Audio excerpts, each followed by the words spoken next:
Everything's so efficient nowadays, like the seine boats, they can catch more fish in 12 hours than they used to be able to in 4 days. It's unique to find one person who knows so much about one area, so much in every way. His knowledge is encyclopedic. For Yvonne, Bill Proctor is a neighbor and a friend. But to many who have traveled the waters of northern Vancouver Island, Billy Proctor is a legend.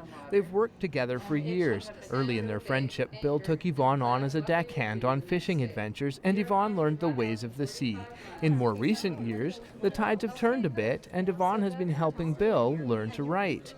Together, they have authored 2 books that share the stories and knowledge of this local legend, and they recently launched their second title with a reading at the North Nanaimo branch of the Vancouver Island Regional Library. We're really happy to have local books about our beautiful environment here at the library. Well, we're kind of a natural fit to host these events. People really still like reading in the age of Netflix because you get into that world, you hold it in your hands, and you get to imagine what it's like to be a fisherman out 62 miles off of Cape Scott, and that you have tuna and a broken freezer and a bilge pump. Like, that's pretty neat. As are many of the stories that Bill has to share. Despite his knowledge and experience, though, Bill is humble. Well, I'm not much of a storyteller. Most people seem to think I am. I don't know. I just talk, that's all. Honestly, I don't think any of us could really live there without him.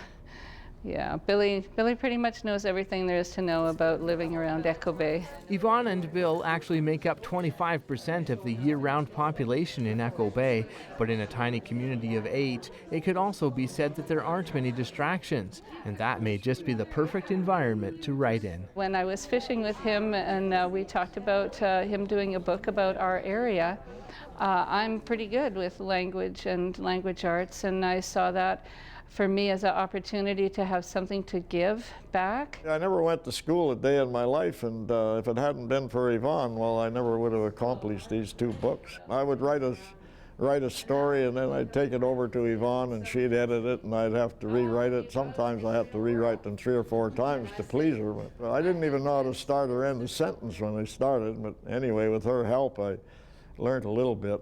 Quite a bit, in fact. Their first collaborative book, Full Moon, Flood, Tide, is still in print, and their newest title, Tide Rips and Back Eddies, has already become a bestseller. And back then, there were no good books on sea life like we have today.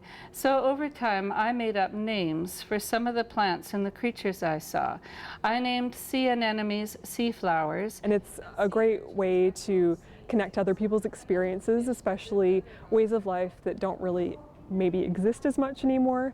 Bill spoke a little bit about how few trolling boats there are, and how the boats that do fish are so efficient. So that's something that really comes home when you hear it out of his mouth and you hear him laughing about his stories and looking back on his life. It's a quiet day in Billy's Bay. For a schedule of upcoming readings and events at the Vancouver Island Regional Library, visit virl.bc.ca. And for more about Bill and Yvonne's books, visit yvonnemaximchuk.com. For Go on Shaw TV, I'm Derek Johnstone.